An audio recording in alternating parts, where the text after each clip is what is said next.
और अब कोई अगर क्वेश्चन है तो हम बात कर सकते हैं। अद्वैता, कर्म का क्वेश्चन है।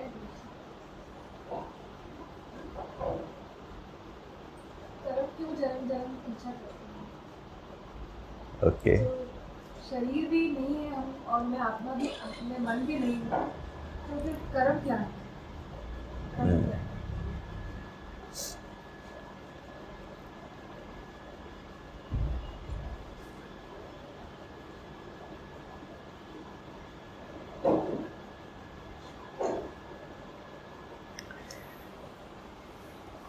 तो कर्म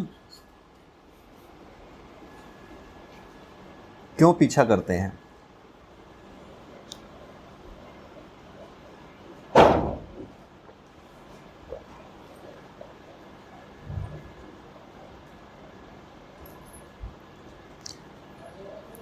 प्रश्न हमें यह पूछना चाहिए कि कर्म किसका पीछा करते हैं। क्या कर्म चैतन्य का पीछा करते हैं, या इस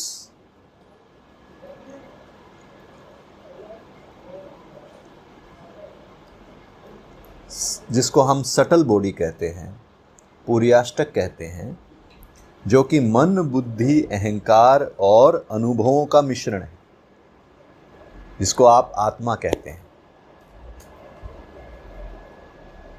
कर्म चैतन्य का पीछा नहीं कर सकते, इजंट इट सो? क्योंकि कर्म चैतन्य पर चिपक ही नहीं पाएंगे। कर्मों को चिपकने के लिए कोई सरफेस चाहिए ना, इजंट इट? चैतन्य पे तो कर्म कोई इफेक्ट डाल ही नहीं पाएंगे। तो कर्म कहाँ ठहरते हैं, वो उस जगह का नाम है पूर्याष्टक। अब ये जो पूर्याष्टक है ये भी इस चैतन्य से ही बना है, लेकिन इसमें हमारे पिछले जन्मों के अनुभव, इस जन्म के अनुभव, पिछले जन्मों के विचार, इस जन्म के विचार, ये सारे इस पूर्याष्टक का निर्माण करते हैं। इसको हम पूर्याष्टक इसलिए कहते हैं क्योंकि इसमें 8 चीज़ें हैं। 8 चीज़ें क्या हैं? 5 तन्मात्राएं, हमारे शब्दों के रूप में सुने हुए अनुभव, जैसे आपने देखा होगा कोई व्यक्ति अपने आप मंत्र बोलना शुरू कर देता है। कभी आप ध्यान में जाते हो तो एक कोई मंत्र आ जाता है, वो मंत्र आपने इस जन्म में कभी नहीं सुना। मेरे फादर कहते थे कि मुझे सपने आते हैं तो सपने में मैं इंग्लिश का प्रोफेसर हूँ, मैं बहुत इंग्लिश बोलता हूँ।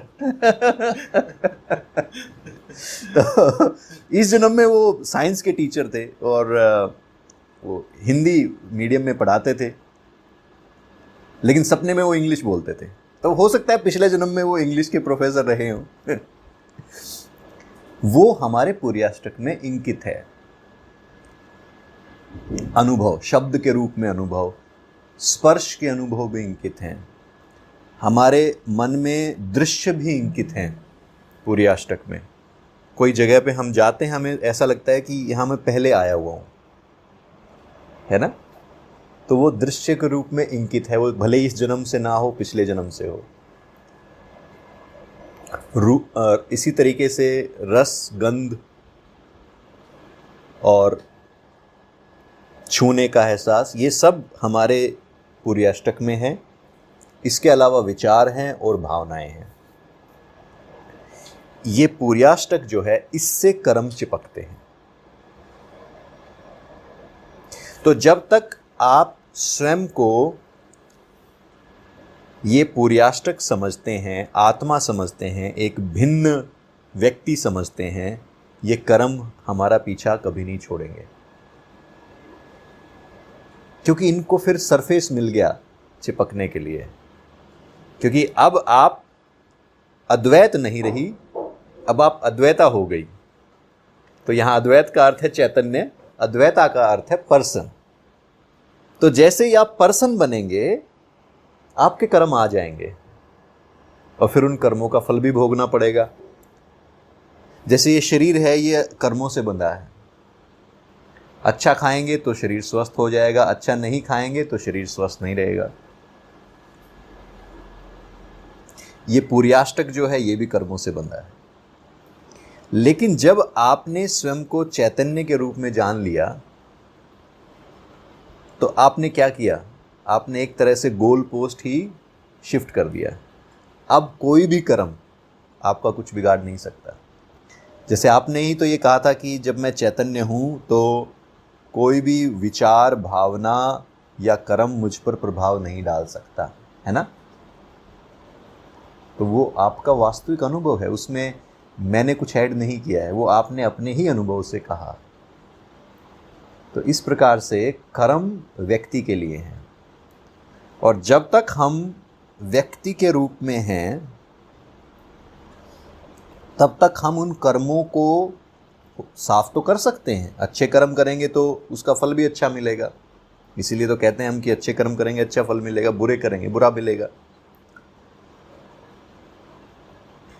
लेकिन वो सिर्फ शरीर के लिए है। जिस दिन आपने स्वयं को चैतन्य के रूप में जान लिया, उस दिन चाहे आप कितने ही अच्छे कर्म करें उससे भी आपको कोई फायदा नहीं होगा, कितने ही बुरे कर्म करें उससे आपका कोई नुकसान नहीं होगा। अब ये जो मैं बात कह रहा हूं, ये बहुत कम लोग इस बात को कहेंगे, लेकिन ये सत्य है। इसीलिए आप देखेंगे शिव जो हैं उनके पास सब जाते हैं, है ना? नशा करने वाले भी, पापी भी, हर तरह के व्यक्ति जाते हैं। क्यों? क्योंकि उनको फर्क नहीं पड़ता है। वो आपके चैतन्य स्वरूप को देखते हैं जहां पर कर्मों का कोई इफेक्ट नहीं है। आप देखेंगे कि अक्सर अच्छे कर्म करने वाले लोग भी दुखी रहते हैं। नहीं नीनो जी, कि मैंने, उनका सबसे बड़ा दुख क्या होता है कि मैंने इतने अच्छे कर्म किए, बदले में तो कुछ मिला ही नहीं, तो नुकसान हो गया, लॉस हो गया मेरा। मैंने इतने पक्षियों को पानी पिला दिया, इतनी चींटियों को मैंने आटा खिला दिया, इतने लोगों को मैंने कैश डोनेट कर दिया, और अब मैं बीमार हूं, तो क्या फायदा हुआ इसका? तो अच्छे कर्म भी हमें बांधते हैं और बुरे कर्म तो बांधते ही हैं, क्योंकि बुरे कर्म करते हैं तो रात को नींद नहीं आएगी, फिर गिल्ट रहेगा, रिग्रेट रहेगा। तो दोनों ही बांधने वाले हैं, अच्छे कर्म भी बांधने वाले हैं, बुरे कर्म भी बांधने वाले हैं। लेकिन जब हम स्वयं के स्वरूप को जानते हैं तो फिर ना अच्छे कर्म हमें प्रभावित कर सकते हैं, ना बुरे कर्म प्रभावित कर सकते हैं। तो ये जो आपके भीतर जो अद्वैत है, चैतन्य है, ये इससे कुछ नहीं चिपकता या इसके ऊपर कोई चीज़ प्रभाव नहीं डालती। आपके ही भीतर एक दूसरी शैलो आइडेंटिटी है जिसको हम पुर्याष्टक कहते हैं या सटल बॉडी कहते हैं, वो कर्म के प्रभावों के अधीन है। ऑप्शन अब आपके हाथ में है कि आपको किस रूप में आइडेंटिफाइड रहना है। हाँ, जब कर्म करने हैं, आपको अब हमें अपना जीवन बिताना है किसी तरीके से, हम हमेशा तो चैतन्य बन के बैठे नहीं रह सकते हैं, है ना? अब राजेश मान लो कहीं पे जॉब करते हैं और वहां पे वो जाके बैठ जाए कि मैं तो चैतन्य हूं। तो ये तो पॉसिबल नहीं है, तो कर्म भी करने पड़ेंगे। अद्वैत में रहते हुए हमारे भीतर ये पूरा कन्विक्शन रहना चाहिए कि मैं तो चैतन्य हूं, लेकिन इस परिस्थिति में मुझे कुछ कर्म करने पड़ेंगे, तो मैं वो कर्म सारे करूंगा। लेकिन अब वो जो कर्म है वो एक खेल बन जाता है आपके लिए। जैसे कोई एक्टर जो है बाहर रोल प्ले करता है किसी टीवी स्क्रीन पे या मूवी में, तो वहाँ पे वो बहुत सारी परिस्थितियाँ होती हैं, लेकिन क्या वो उस एक्टर के लिए, क्या वो सब कर्म उससे चिपक पाते हैं, उस एक्टर से? नहीं चिपक पाते, क्योंकि उसको पता है कि मैं ये नहीं हूँ, मैं तो ये एक्ट कर रहा था। तो जब मैं ये एक्ट करता हूं तो फिर कोई भी कर्म मुझसे नहीं चिपकता, क्योंकि मुझे पता है कि मेरा शुद्ध स्वरूप क्या है, और फिर मैं सारे एक्शन कर सकता हूं। आप अगर एक माता हैं, आपके चिल्ड्रन हैं, बेटा बेटी हैं, आप उनको पूरा एक माँ का जो भी रिस्पॉन्सिबिलिटी होती हैं वो आप निभाएं, क्योंकि वो आपका एक्ट है, उसको करना है। लेकिन आपको ये पता है कि ये बेटा भी चैतन्य है, मैं भी चैतन्य हूँ। आप एक पत्नी हैं तो पति की जो भी एक्सपेक्टेशंस हैं या घर पे जो भी चीज़ें ज़रूरी हैं वो आप करें, लेकिन आपको भीतर से पता है कि ये मैं एक रोल प्ले कर रही हूँ। जब हम रोल प्ले करते हैं तो आप देखेंगे कि वो रोल ज़्यादा अच्छे से प्ले होता है ना? क्योंकि जब हम इमोशनली जुड़ जाते हैं ना चीज़ों से, तब चीज़ें कॉम्प्लिकेटेड होती हैं, चीज़ें हमें परेशान करती हैं, क्योंकि हम इमोशनली कनेक्ट हो जाते हैं हर चीज़ से।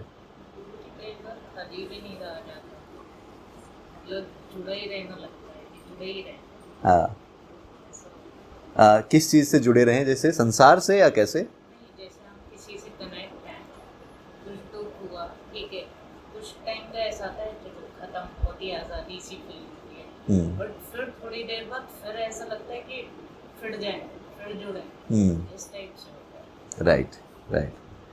तो खाली रहने की आदत नहीं है तो मतलब फिर भी जुड़ेंगे आप। Right right.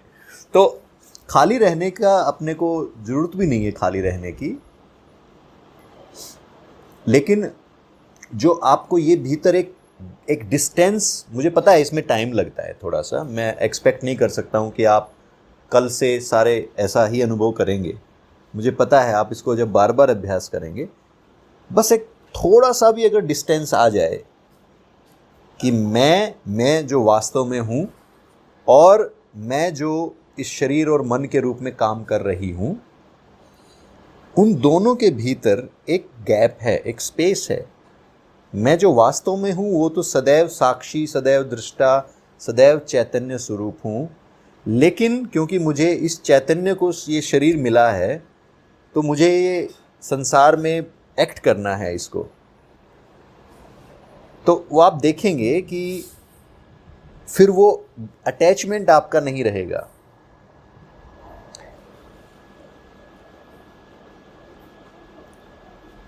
जैसे कि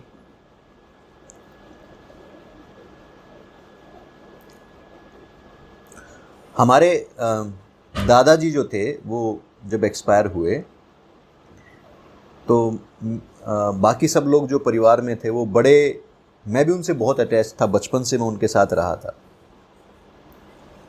तो बाकी सब का अनुभव तो ये था कि क्या हो गया, अनबिलीवेबल चीज़ हो गई और हमें ऐसा तो कभी हमने सोचा नहीं था ऐसा हो जाएगा, और वो बड़े अटैच थे, रो रहे थे सभी लोग। लेकिन मैं वहाँ पे सिर्फ बैठा था, मैं रो नहीं रहा था। तो मैंने अपने पिताजी से पूछा कि आप इतना क्यों रो रहे हो?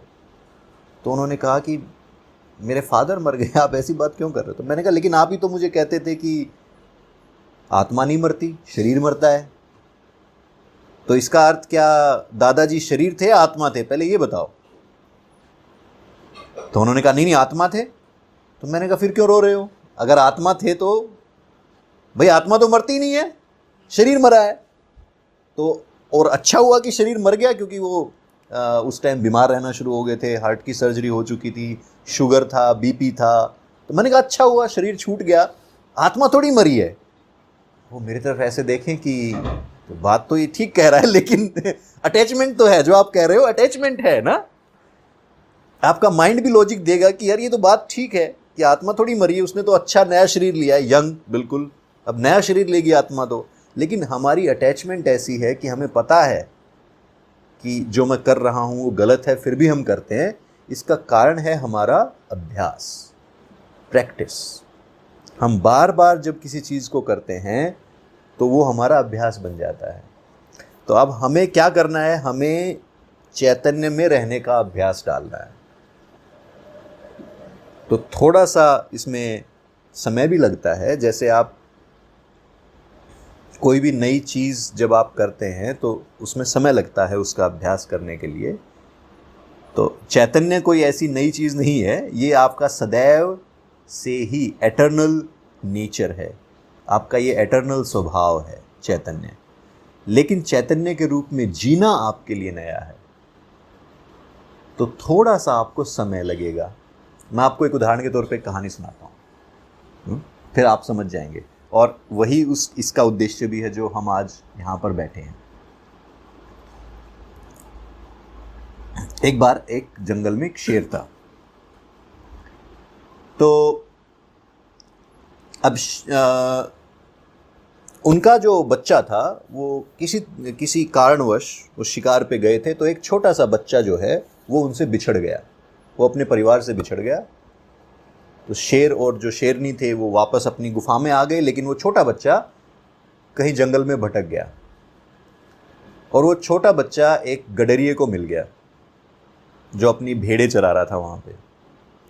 अब गडरिया जो था वो थोड़ा उसका हार्ट सॉफ्ट था, उसको लगा कि ये शेर का बच्चा है, लेकिन इस बच्चे की क्या गलती है, ये मरेगा या इसको भूख से मर जाएगा। वो उसको अपने साथ ले गया गडरिया। अब जब गडरिया उसको साथ ले गया तो उसको लगा कि अब इसके लिए अब स्पेशल अरेंजमेंट क्या करनी, अब इसके लिए मांस कहाँ से लाऊं। तो उसने कहा कि जैसे और मैं भेड़ों को पाल रहा हूँ वैसे इसको भी पाल लूँगा। उसने उसको दूध पिलाना शुरू कर दिया। अब वो जो शेर है वो भेड़ों के साथ दूध पिए और उनके साथ ही खाए पिए। धीरे धीरे शेर जो है बड़ा हो गया। तो एक दिन वो गडरिया अपनी भेड़ें चराने जा रहा था, तो एक जंगल का एक दूसरा शेर आ गया। उसने देखा और वो शेर देख के बड़ा हैरान हो गया कि इतनी जो भेड़ें जा रही हैं, भेड़ों के बीच में एक शेर जा रहा है। तो वो अपनी भूख तो भूल गया, उसका टारगेट तो ये था कि एक भेड़ को मार के खाऊंगा। अब वो भूल गया अपनी भूख को और उसको बड़ी टेंशन होगी कि यार ये शेर कैसे घूम रहा है इनके बीच में। तो ही स्टार्टेड चेजिंग, उसने उनको भेड़ों को चेज करना शुरू किया। अब वो जब उसने चेज किया तो जो बीच में शेर है वो भी पूरा जवान शेर है, जो इसको भेड़ शेर कह सकते हो आप, क्योंकि वो भेड़ बकरियों के बीच में रहा है। अब सारी बकरियां भाग रही हैं, ये शेर भी भाग रहा है और वो भी मैं करके भाग रहा है। तो वो शेर बड़ा और भी हैरान था। उसको ये, अब वो भूख तो भूल गया, उसको ये जानना है कि ये चक्कर क्या है, ये शेर को क्या हो गया। लास्ट में वो उसको किसी तरीके से, क्योंकि वो जवान शेर था उसको पकड़ना बड़ा मुश्किल था, लेकिन उसने जैसे भी घेर के उसको पकड़ लिया लास्ट में। और जब वो शेर ने उसको पकड़ा, अब वो ये जो शेर था ये बूढ़ा था, ये उससे भी ज़्यादा थक गया। तो बोलता है कि रुक जा, बैठ जा थोड़ी देर। तो कहता है नहीं आप मेरे को खा जाओगे। तो वो कहता है कैसी बातें कर रहा है, तू भी शेर है, जैसे मैं शेर हूँ वैसे तू भी शेर है। बोला नहीं मैं तो बकरी हूँ। शेर तो आप हो।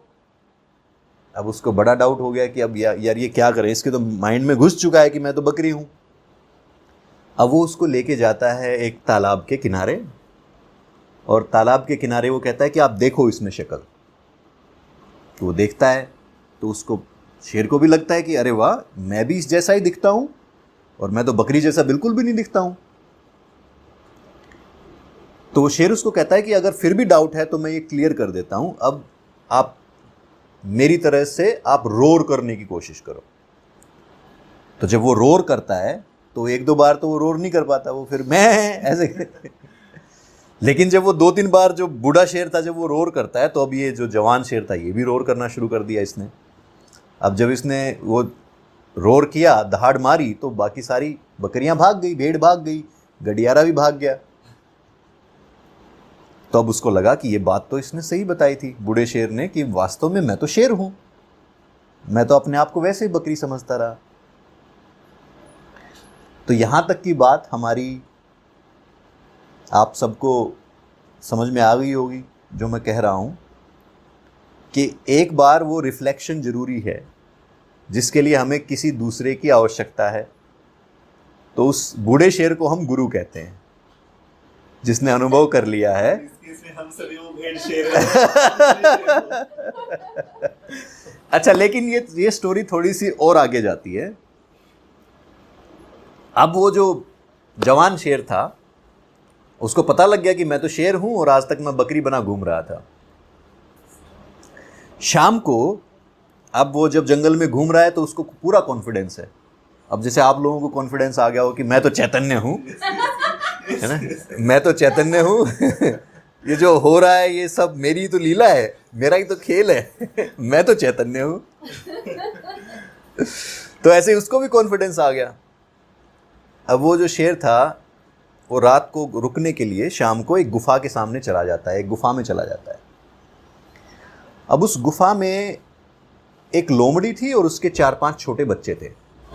अब लोमड़ी ने देखा कि बाहर से शेर आ रहा है, वो भी जवान शेर है, यंग है, तो मेरे बच्चों को तो मार के खा जाएगा वो। तो अब माँ का आपको पता ही है माँ कैसी होती है, माँ का दिल बड़ा वो होता है बच्चों के लिए। तो उसने लोमड़ी ने सोचा कि मैं तो उसका सामना करूँगी चाहे कुछ हो जाए, मैं अपनी गुफा अपने बच्चों को नहीं खाने दूंगी, मैं अपनी गुफा इस शेर को नहीं दूंगी। अब ये सोच के वो लोमड़ी बाहर आती है, तो शेर सामने खड़ा है। शेर कहता है कि जानती हो मैं कौन हूँ? तो वो कहती है कि तुम कोई भी हो, मुझे फ़र्क नहीं पड़ता, लेकिन तुम यहाँ नहीं आ सकते। तो कहता है मैं जंगल का राजा हूँ। तो कहती है कि आप कुछ भी हो, मैं अपनी जगह आपको नहीं दूंगी। और वो जो लोमड़ी है उसके सामने खड़ी हो गई। लोमड़ी ने जो भी वो आवाज़ करते हैं वो करना शुरू कर दिया। अब शेर थोड़ी देर तो वहाँ पे खड़ा रहा, लेकिन फिर बाद में शेर को डर लगने लग गया और शेर लोमड़ी से डर के भाग गया। इसका क्या आपको क्या लगता है कि क्या कारण था कि क्यों शेर लोमड़ी से डर के वापस भाग गया? क्योंकि उसमें मतलब कई बार हम चैतन्य में होते हैं, कभी वापस संसार में आते हैं, एस्टैब्लिश नहीं तो हुआ। मतलब एस्टेब्लिशमेंट यस, उसको शेर होने की प्रैक्टिस नहीं थी। इसमें मेरा भाई एक जैसे लाइट सी आई ऑफर। Yes yes yes. तो उसको शेर होने का अभ्यास नहीं था। सिर्फ स्वयं को जान लेना पर्याप्त नहीं है। हाँ, आपने एक बार स्वयं को जान लिया तो ये मेरा आपको 100% मेरा ये विश्वास है और आपको ये प्रॉमिस है कि जब आप इस शरीर को छोड़ेंगे तो आप वापस इस शुद्ध स्वरूप को जानेंगे। कल को अगर आप, हो सकता है इसके बाद आप बिज़ी हो जाएं ज़िंदगी में और बाकी सब चीज़ों में, लेकिन जब ये शरीर छूटता है तो जो आपके जीवन का जो शुद्धतम अनुभव होता है वो वापस आ जाता है। तो अब आप ये भले ही ये शरीर किसी भी परिस्थिति में छोड़े, लेकिन ये अनुभव वापस आएगा। तो ये तो एक प्रॉमिस है। लेकिन अब डे टू डे लाइफ में जीने के लिए हमें क्या करना है? अब हमें अभ्यास करना है, प्रैक्टिस करनी है। तो जैसे मैंने वो शेर वाली जो कहानी बताई है, तो भले ही उस शेर को ये हो गया है, उसके भीतर कन्विक्शन आ गया कि मैं शेर हूँ, लेकिन अभी उसका अभ्यास नहीं है वैसा। अभी वो शिकार नहीं कर पाएगा। शिकार करने के लिए अभी उसको थोड़ा और टाइम लगेगा। हो सकता है उसको 6 महीने 8 महीने जंगल में वो घूमे, तब जाके उसको दोबारा से शिकार करना आएगा। तो इसी तरीके से चैतन्य के रूप में जीना, उसके लिए हमें थोड़ा सा अभ्यास करना ज़रूरी है।